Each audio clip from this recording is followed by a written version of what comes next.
Have you ever handed over an important project or responsibility to someone you trust just before you go on leave, only to come back to find out that your colleague spent the whole time desperately holding the pieces together behind the scenes so you wouldn't find out?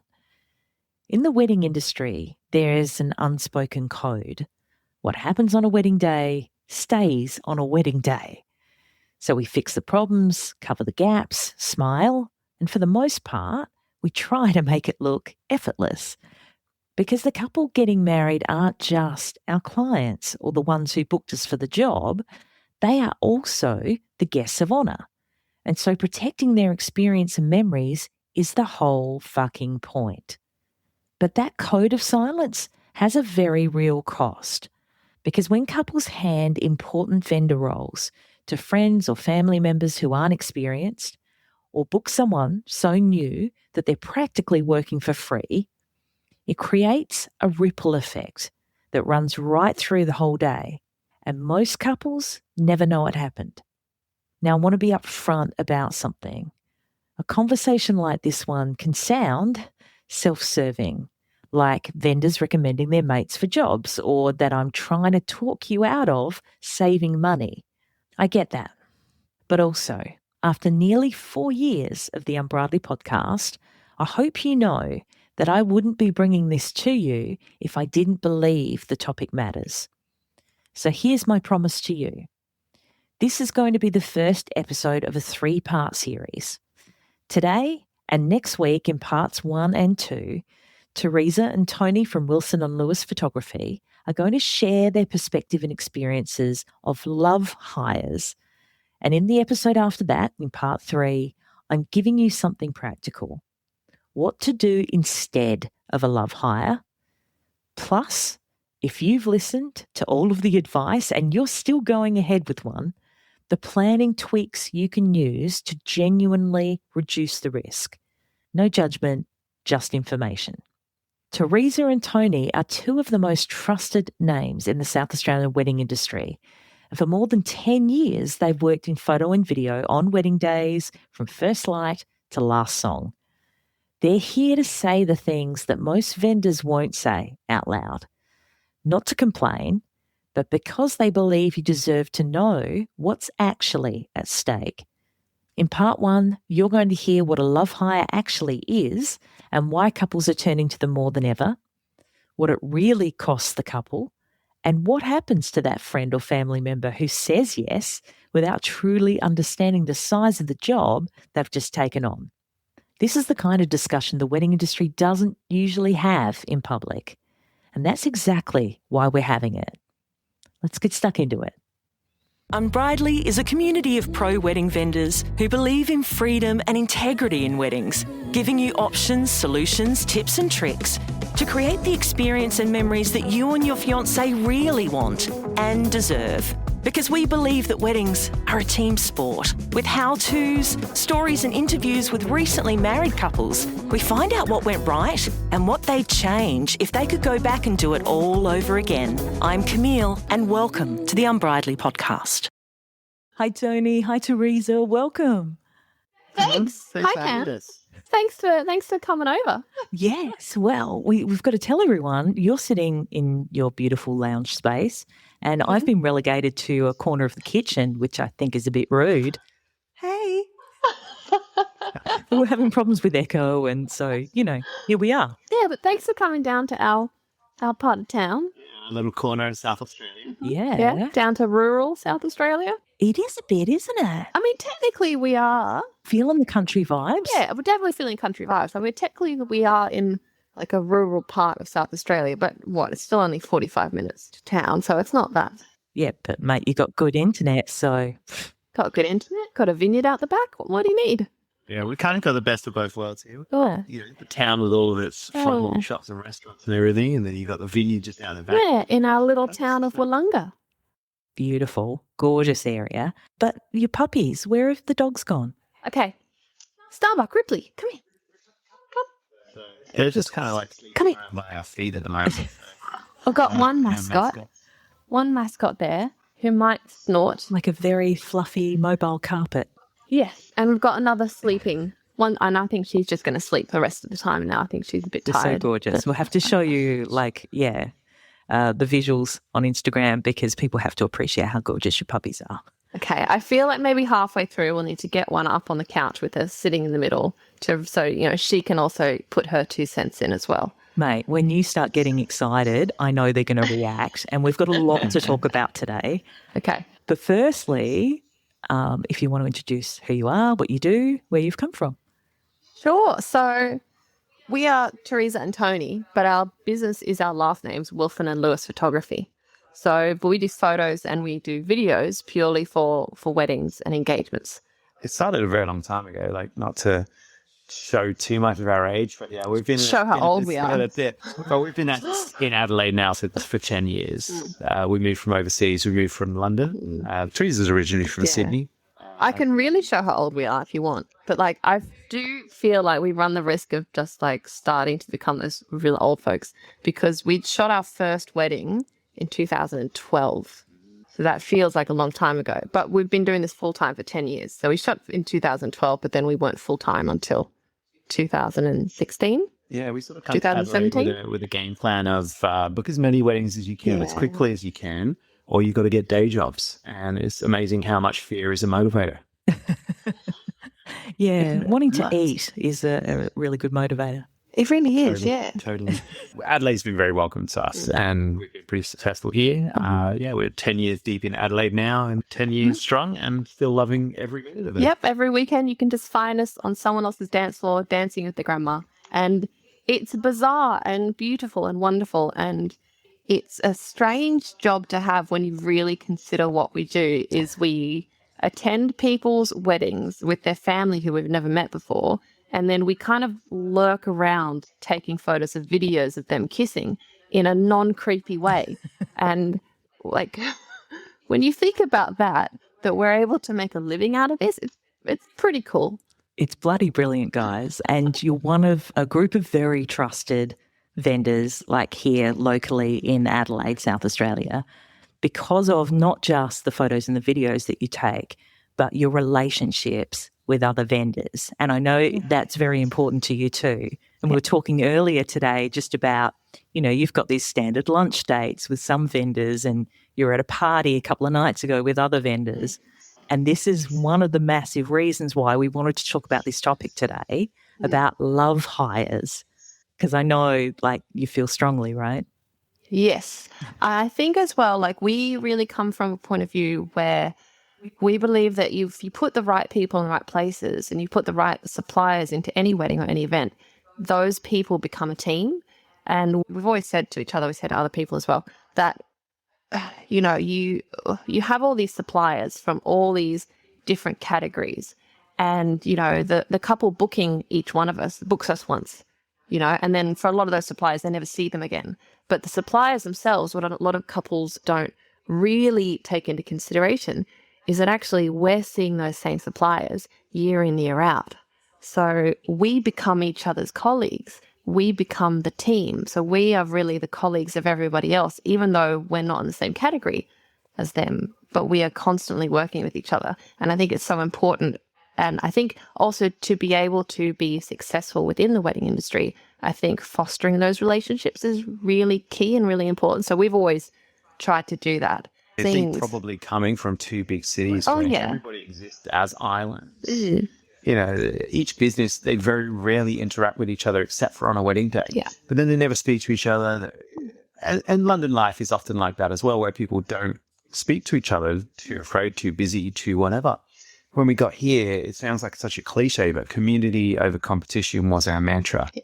And it's continued to be that all the way through. And we found by putting ourselves out there, connecting with as many vendors that we could, that's how we sort of paved the way to where we are now. Yeah. And there is a community out there for anyone trying to get into the wedding industry as well. I think when you start, you don't realize that community does exist, especially I think we're very lucky here in Adelaide, in our little corner of the world, that it is so supportive. And I think part of that is also what you do. And I think what you've always done is create that community, and you've always been passionate about that. So I do remember 10 years ago when we first came to Adelaide, seeing the Unbridely name out there already building this network and this community of very like-minded suppliers who come to this, from the same point of view where we all just want to do the best for the couples, but also the best for each other as well. Yeah, you're so right. While we might be completely immersed in a particular wedding with a particular couple, we've still got to look at each other in the face the day after and not piss people off and not, stamp all over people's creativity and their ability to be able to do their jobs really well. That dance between vendors becomes so important, doesn't it? Yeah, and I think that's right. That's a perfect way to describe it, is as a dance, because just like a dance as well, once you become more experienced, once you've worked with the same people a few times, that dance becomes almost more well rehearsed and more choreographed, and you naturally then know each other's styles. You know who's leading, you know who's following, or you know when that switches as well. And throughout a wedding day, it's really interesting because I do feel like there is this natural handover that happens, particularly for weddings. I know the majority of weddings that don't have a planner or a coordinator dedicated to the couple on board that day, and the majority of weddings don't.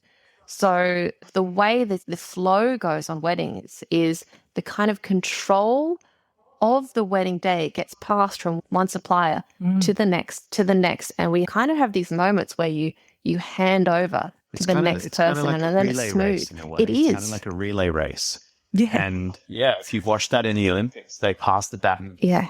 And it just looks so effortless. When a team is on fire, it just literally, the responsibility of who's in control right now, who's doing what, gets passed from one to another, and it's super seamless. And yet again, like at the Olympics, you only notice that it goes wrong is when they drop the baton.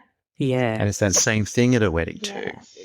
Sometimes goes, majority of the time, where there's those little fumbles, they go unnoticed by couples. And that's how it should be. That's how it should be. The ideal is, the analogy of a duck. A duck is calm and serene above water, but, below the water, their legs are frantically kicking around. Yeah. That is kind of analogous for a wedding. There's lots of little bumps along the road, but it's up to the team to kind of smooth that out and ensure that guests aren't seeing that, to ensure that the couple definitely aren't seeing that as well. And it should be this smooth handoff between suppliers, one to another. So there's this sort of overlap of each service, how they rub up against other services and how they can help each other out and how they can, sometimes there can be some friction. And in a way, just to expand on what you said about the guest and the couple, they should never know those little things, those problem solvings that happen behind the scenes. And that's great. And when no one knows, that's when everybody's doing their job properly. But in a way, I also do feel like because we all, as suppliers, we all hide that stuff, we keep that hidden, we keep that secret. In a way, I do feel like sometimes part of that is a bit of a disservice to the client, because then no one fully, truly understands how much is actually happening behind the scenes and the interplay between different suppliers and how we do come together and we work things out. And we are this team that makes these events happen. People don't realize all those little things that people do, which is actually a lot more than you'll ever see on the surface, like that duck analogy. Yeah, and that's exactly why we wanted to have a chat about this topic, guys, wasn't it? Because we can't choose who else a particular couple book for vendors, We see each other at a wedding, guys, and we're like, oh, it's you. Oh, my God, thank God. Excellent. Should we do this? Should we do that? And we have this great, rapport, but that's not always a given. But what we're finding is that there's this new player in the game, and it's not the new vendor and it's not the old vendor. It's the love hire, which is a whole new game altogether that, sometimes it's a bit of oil in the mix. Do you want to explain what a love hire is for those who aren't familiar? Yeah. Do you want to go? You go ahead. Okay. So what we're deeming a love hire is kind of, I suppose, the DIY version. Instead of getting, a professional supplier, the DIY version is getting your friend or family member to fill that role instead. Right. And I think I want to preface this by saying that we can never tell anybody how a wedding should be, because every single one is unique and special and great. And you know what? Sometimes that love hire can do an amazing job. And sometimes it can work smoothly and seamlessly, but I think that's probably in the minority. And the majority of the time, that love hire is if it's maybe, I'm going to use an MC because I think to us that's a big one as a big example. I think sometimes the person who is being that love hire and fulfilling that role of an MC, it might be a friend or a family member, then they often don't fully understand how big that task is. And I think sometimes the couple don't understand how big that role is because of all those behind the scenes things that role entails. And they don't realize until they get to that night and they go, oh shit, this is actually really big. Yeah. And then that's when the penny drops. So I think that love hire, yes, it can be any role within that event space, within that wedding space, that you are putting the pressure onto someone that you know to fulfill that instead. And look, there are pros and cons with that. I think with it, like anything. Using the MC analogy, there is that comfort. There is that instant connection with that, say it's the best man With or the someone bridesmaid you know. that gets Yeah. up, someone you know, standing there in front of you and talking to you. And I appreciate that. I love that. And sometimes these people are comedians or they are, public speakers. Yeah. So they have that in their wheelhouse and they have the skill set to do it. But it does then also mean that they are limited to their one or two drinks because they know deep down that they're working. Or we go the other way where they switch off and think, we're not working right now. I'm at a wedding and let's get on the beers. And, they just start hitting the alcohol. And we've seen it go that way too. Yes. Oh, yeah. And the ad-libbing starts and, you don't know what's going to happen. It's hilarious to watch. But at the same time, they are there to kind of help fulfill a role. And there's that other side to it where there is that they need to be maintaining on the other side to ensure that meals are being served on time, to ensure that, they don't just randomly start speeches when the video crew or the photographers are out having their dinner. Or it's also that thing of just ensuring that everybody truly knows. Yes. Yes. So this is our dog, Ripley. Hello, Ripley. Can you come up here, baby girl? I've always wondered if we can maybe just mount a camera to her and bring her to a wedding day to see if anybody would like dog cam at their wedding. I'm not sure.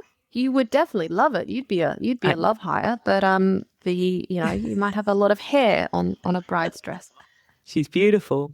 Yeah, so we will have mascots throughout this. But I do also think that with this whole love hire discussion, I think what's important to educate people on is the role of which each supplier fulfills. And it's absolutely fine to have a love hire, but you have to have the expectation of what that's going to be when you just get a friend doing something versus when you have a professional doing something. And I think the pitfall is when people just go, oh, well, that's easy. I'll just get my friend to do it. But they have this expectation because they've seen what a professional can do. And then on the day, it's a lot of work. And then potentially the couple are also disappointed because, it's not really fulfilling their dreams of what they expected it to be. Yeah. I think also where it can come off the rails at that point is, as I alluded to before, about people not being in the right place when speeches happen or that type of thing, is that it does then put an extra pressure on the venue staff, or it puts an extra pressure on the video team and the photo team to coordinate. Basically, time where we should be taking candid photos of guests and videos of guests interacting with one another. We're no longer doing that. We're actually spending time walking up to the MC saying, hey, speeches are about to start in 5 minutes. Could you please make an announcement that speeches will be happening, get everyone to top up their drink, so that we end up, we don't mind doing this because we want everything to run smoothly and we want to help. But at the same time, it does take our mind away from our job. Yeah. Yeah. Which primarily is taking photographs and videos. Yeah, I think no matter where it is, and whether it's a love hire or not, to be honest, but if anything is lacking from a certain supplier, there will always be someone else that's picking up the slack. And if you can avoid that and just make sure that that other person can just really focus on their job rather than focusing on someone else's job, because to be honest with you, if your a friend or something has done the flowers and a bouquet's falling apart, a celebrant is going to step in and go, oh, well, I'm going to try to tidy that up for you. But then that might take them away from maybe speaking to someone else, getting prepared for a ceremony. So you're taking that person's focus away to help with someone else's job. It's about that interplay, isn't it? Yeah, it is. You still haven't written your vows yet, have you? Let me help. In around 20 minutes or so, you can easily write personalised wedding vows unlike anything you've heard before that will make your fiancé feel like the most loved, understood and appreciated person on the planet. The How to Write Wedding Vows That Don't Suck instant download 17-page PDF ebook walks you through a step-by-step format for your vows, how to find the right words and phrases to describe your feelings and your fiancé, how to write that crucial first draft, and create your final wedding vows masterpiece. So if you don't know how or even where to start, if you've been Googling your little heart out, or if you've been calling them wedding vows, AEIOU, this ebook is for you. Included in there are also some bonus secrets for getting the most out of your wedding ceremony.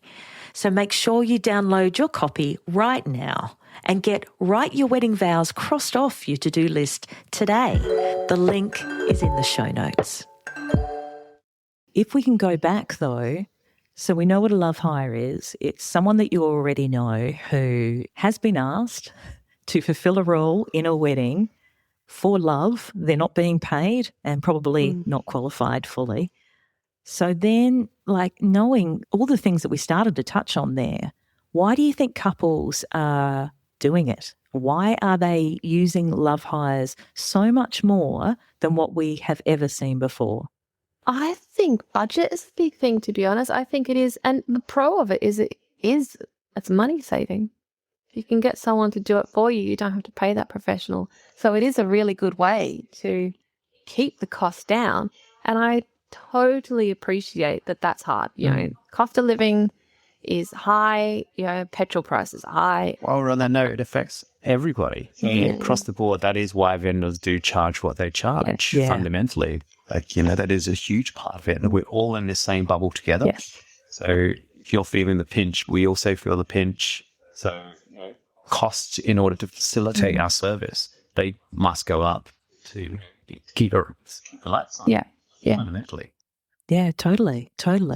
So you can understand the motivation. You guys photograph and video weddings from the start of the day to the finish of the day. What do you think love hires are actually costing the couple? If it's not costing them in money, what do you think it is costing them, even if they never find out? I think very much what we touched on before. I mean, moments are often lost to time, just where our attention is diverted elsewhere. I hate to use the term babysitting, but sometimes it is babysitting. It's holding someone's hand and helping them through the process of what happens next or what we require them to do for us to facilitate our job. And that's something that if you have an amazing team of vendors around you, they just do that anyway. They overlap their services. They hand off that baton, as I was saying earlier, and basically we can just sort of smoothly perform our job, which for us is observing and capturing the events as they unfold. Whereas there would often be moments throughout the day where we are then sort of taking our attention away from it.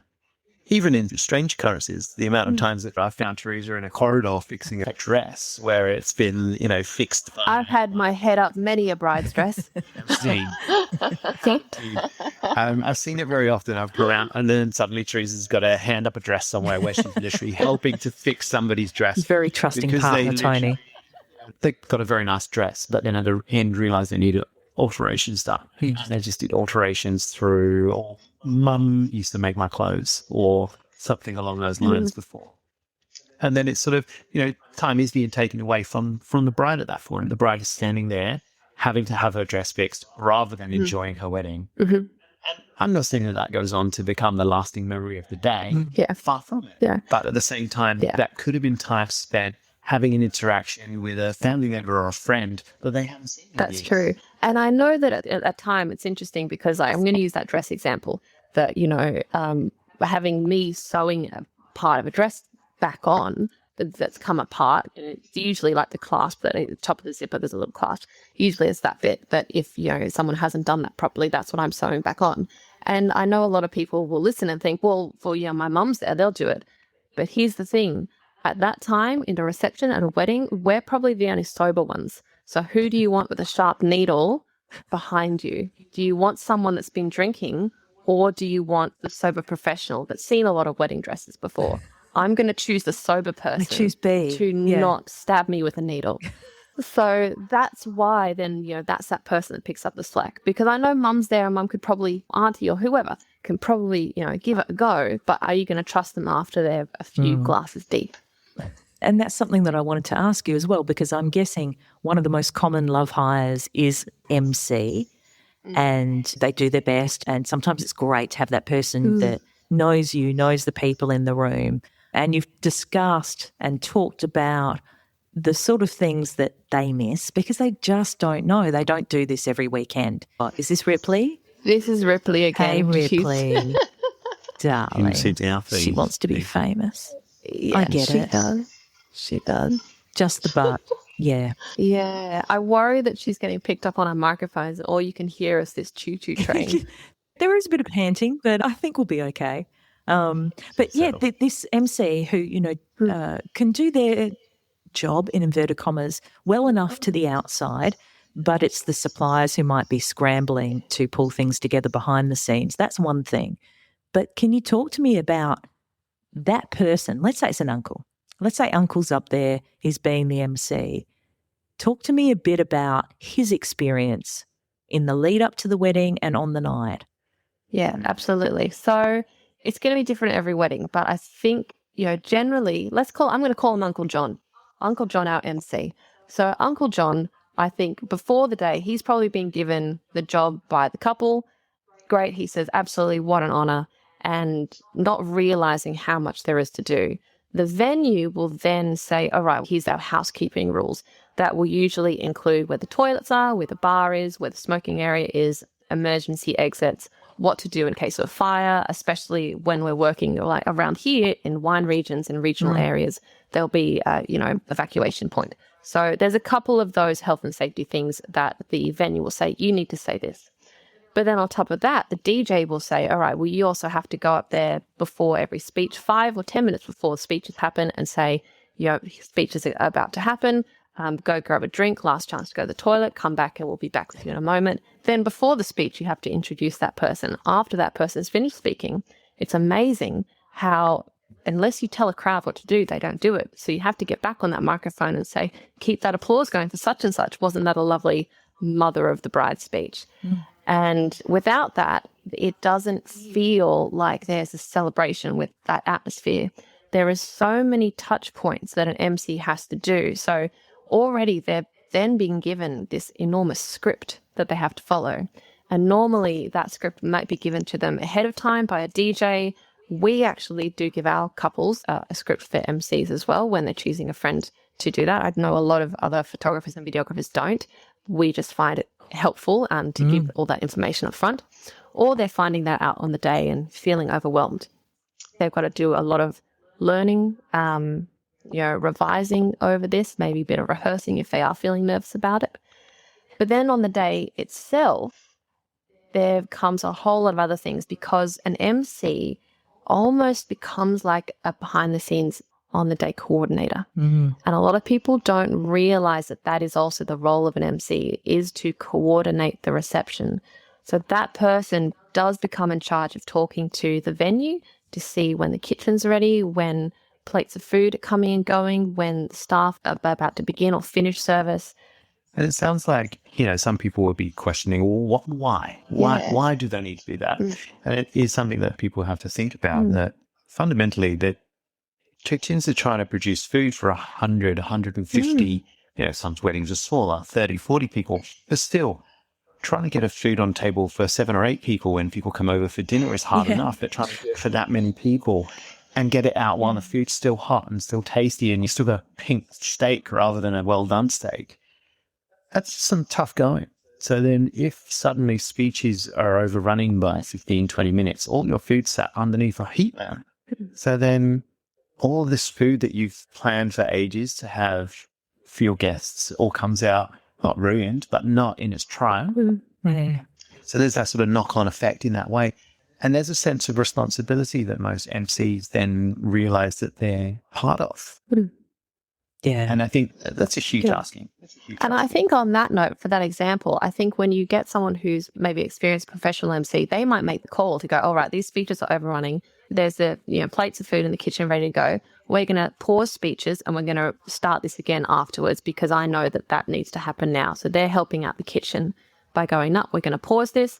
Let's bring out the food and then we'll wait and we'll finish the speeches afterwards. And to be able to make that call on the day, you need to have an understanding of all the elements of the wedding and how everything's going and the timeline.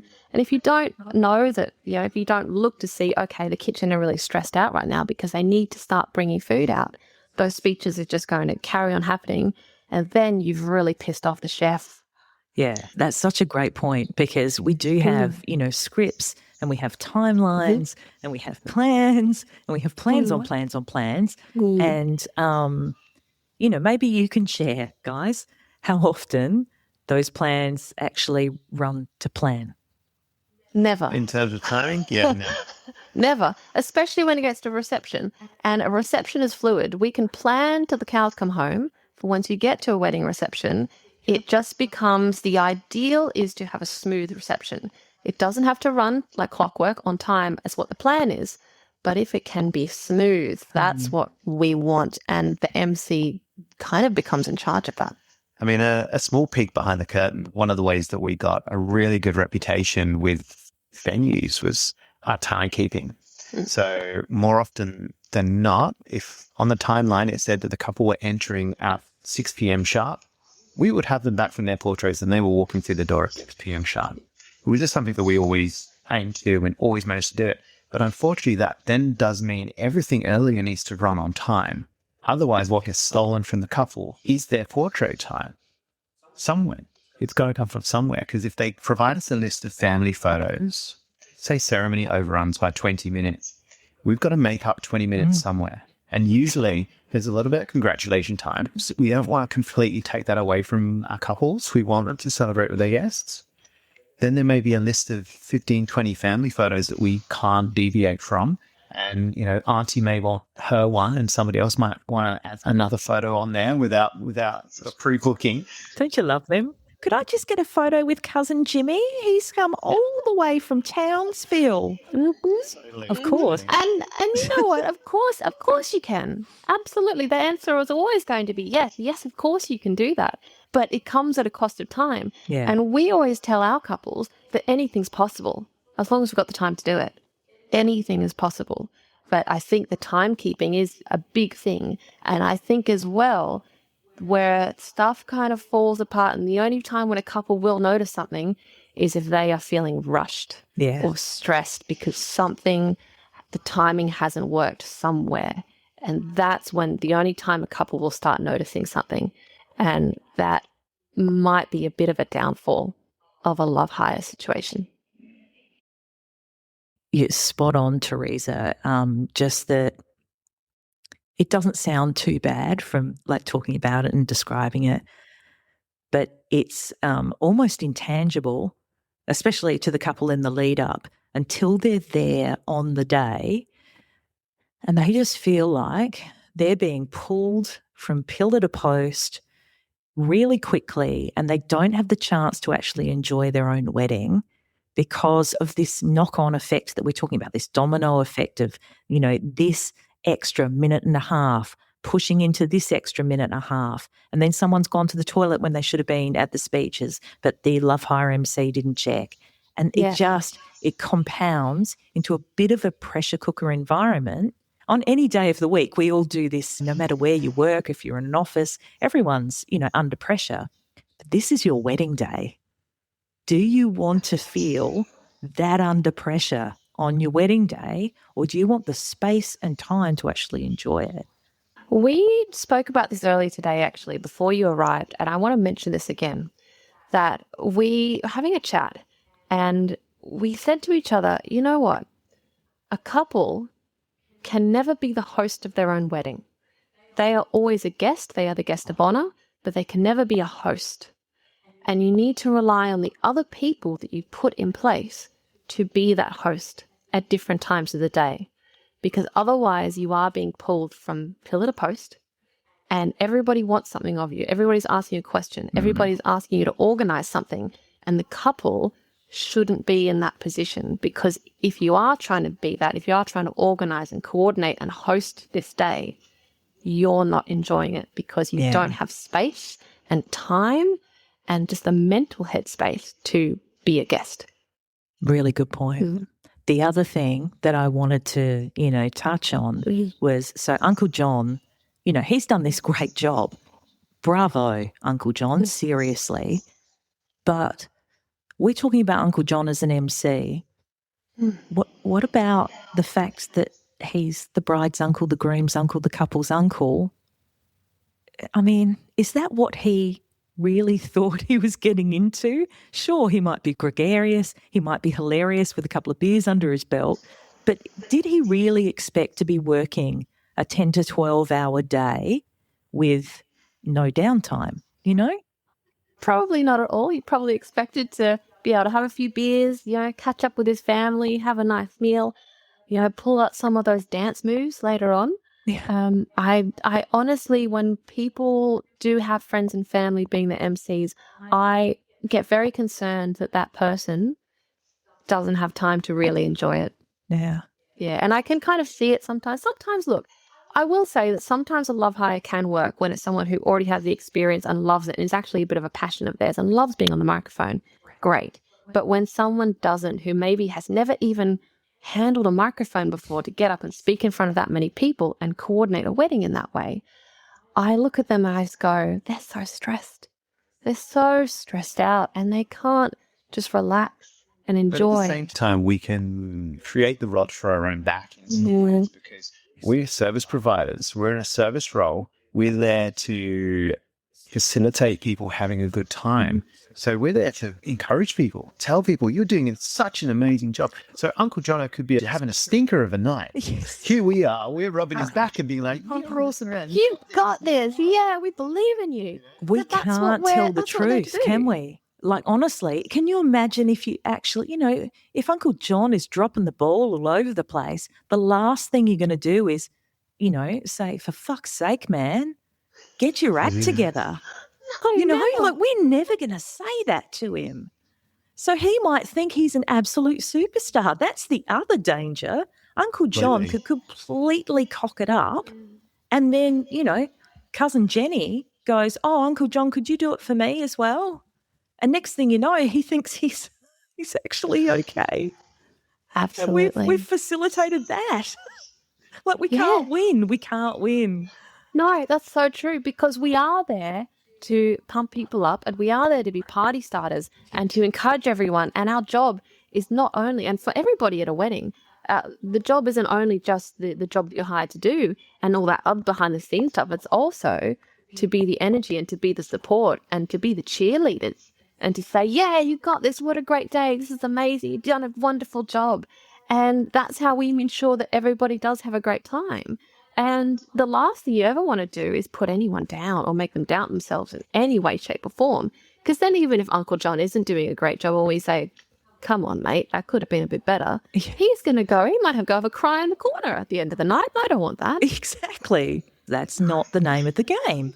But, yeah, man, what a fine line. It's crazy. So, of course, the other side, guys, is when you've got the love hire, and you mentioned it before, Tony, they're maybe not doing everything that a professional would do, which means there's a gap between, what you need to do your job and what's actually being delivered from that particular vendor. Let's say it's Uncle John again. Poor guy.